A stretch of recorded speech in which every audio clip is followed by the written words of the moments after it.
शंकर जी उसे प्रसन्न होने लगे, शुरुआत कर दी प्रसन्न होने।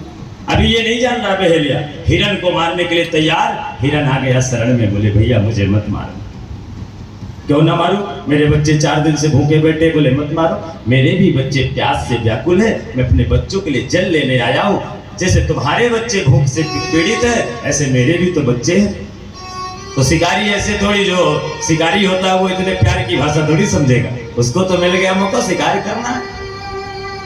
तो उसने कहा कि मैं तुम्हें छोड़ूंगा नहीं। तब हिरण ने कहा मैं तुम्हें वचन देता हूं, कसम खाता हूं कि अगर मैं तुम्हारे वचनानुसार काम न करूं तो कहना बस मुझे एक मौका दे दो, मैं अपने बच्चों को जल पिलाकर आ जाऊंगा तुम्हारे पास, फिर मुझे खा लेना। यदि मेरे खाने से तुम्हारे परिवार का पालन हो जाए, पोषण हो जाए, तो मैं ये शरीर दान करने को तैयार हूं। उसने कहा विश्वास क्या करो कि तुम लौट कर आओगे, कभी ऐसा बोल के जाने वाला कभी आया, इसलिए मैं तुम्हें नहीं छोड़ूंगा। उसने कहा विश्वास ये है कि भगवान शंकर की मूर्ति बैठी है, और भगवान शंकर का जो सबसे बड़ा अपराधी है, भगवान सबसे बड़ा जिसे कष्ट देते हैं, अगर मैं अपने वचन में खरा ना उतरूं तो मुझे उस वही दोष लगे जो भगवान शंकर, सबसे बड़ा दोष भगवान शंकर का हो। तब जाके बहेलिया को विश्वास हुआ, नहीं बोले ये आएगा। अब वो चला गया। अब गया, अपने बच्चों को बताया, सबको बताया सारी बात। इतने में उसकी पत्नी आ गई जल पीने के लिए, हिरनी। और जैसे हिरनी जल पीने के लिए आई, रात के तब तक 12 बज चुके थे, 12:30 बजने वाले थे, दूसरा पहर लगने वाला। और महाराज फिर से ये सावधान की मुद्रा में आया, फिर से बाण चढ़ाया। संयोग देखिए कि उसके प्रत्यंचा से फिर एक बेलपत्र टूटा और थोड़ा सा जल फिर गिर गया, और संयोग से उसी मूर्ति में पड़ गई। दूसरे पैर की भी पूजा हो गई, इसे पता नहीं अभी कैसे पूजा हो गई। हिरनी भी पास में आई, यही बात बोली, मुझे छोड़ दो, मेरे बच्चे भूखे हैं और मैं आज तुरंत आऊंगी तुम्हें, यदि मेरे खाने से पालन हो जाए तो मेरे परिवार का तो ले। वो भी यही बात कही, शंकर का सबसे बड़ा दोष मुझे लगे अगर मैं ना आऊं। छोड़ दिया विश्वास, वो भी चले गए। इतने में हिरनी की बहन आ गई, अर्थात हिरण की साली आ गई। और जैसे आई तब तक रात के 3 बज चुके, 2:30-3 बज रहे थे। फिर ये सावधान मुद्रा में हो गया, फिर प्रत्यंचा चढ़ाया और फिर से एक बेलपत्र टूट गया, और एक लोटा उस वही लोटे में से थोड़ा जल फिर गिर गया। तीसरे पैर की बोले पूजा इसकी होगी।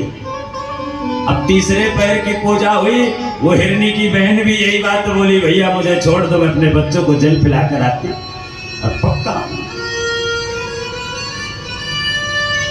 अब वो गई, अब तीनों मिले, बच्चों को बताए कि ऐसा वचन हमने बहेलिया को दे दिया है, इसलिए बच्चों अब तुम अपना जीवन संभालना, और हम तो वचन में फंसे हुए हैं, इसलिए हम जा करके अपने प्राणों की आहुति उस शिकारी को सौंप देते हैं। बच्चों ने कहा जब पिताजी, माताजी, मौसी जी आप लोग नहीं रहेंगी तो हम लोग अकेले क्या करेंगे जंगल, हम लोग भी चलते हैं।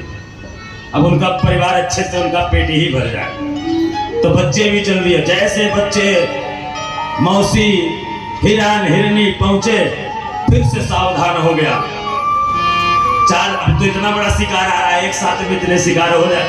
फिर प्रत्यंचा चढ़ाया और सवेरा हो चुका था, 4 बज रहे थे भोर के। फिर से एक बेलपत्र टूटा और उसमें जाकर एक थोड़ा सा जो जल बचा था गिर गया।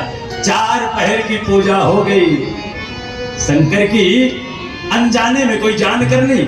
जैसे 4 पहर की पूजा हुई तो इस पूजा का महत्व देखिए कि जो शिकारी उन सबको मारना चाह रहा था, वो शिकारी का हृदय परिवर्तित हो गया। जो बाण चढ़ाकर मारने के लिए खड़ा वो उसका हृदय बदल गया, उसकी सोच बदल गई, उसकी परिभाषा बदल गई, उसका मन बदल गया। और क्या सोच रहा है, उसके बार बार एक ही विचार मन में आ रहा है कि धन्य है, मैं तो आज तक इंसानों को जाना हूं कि इंसान ही केवल अपने बात पर रहते, लेकिन धन्य है हम इंसानों से अच्छे तो ये जानवर है जो भगवान शंकर की सौगंध खाकर गए, तो अपने प्राणों की आहुति देने के लिए बच्चों को लेकर साथ में आ गए। और हम लोग तो रोज कसम खाते हैं, सब भूल जाते हैं, लेकिन धन्य है और ऐसे वचन के पक्के यदि ये जानवर हो सकते हैं तो बहेलिया ने कहा मैं तो इनसे बड़ा जानवर हूं, मैं इंसान होकर के इनको मार कर खाना चाहता हूं। और जो इनकी हत्या करना चाहता था उसका मन बदल गया और उसने आते हुए हिरन हिरनी सबको नमस्कार किया और बोले मैं तुम्हारा वध अब नहीं करूंगा, तुम जा सकते हो अपने बच्चों की सेवा करो। ये शंकर की पूजा का परिणाम है। यदि रोज शंकर की पूजा जो करता है, नित्य प्रतिदिन करता है, भगवान शंकर उसे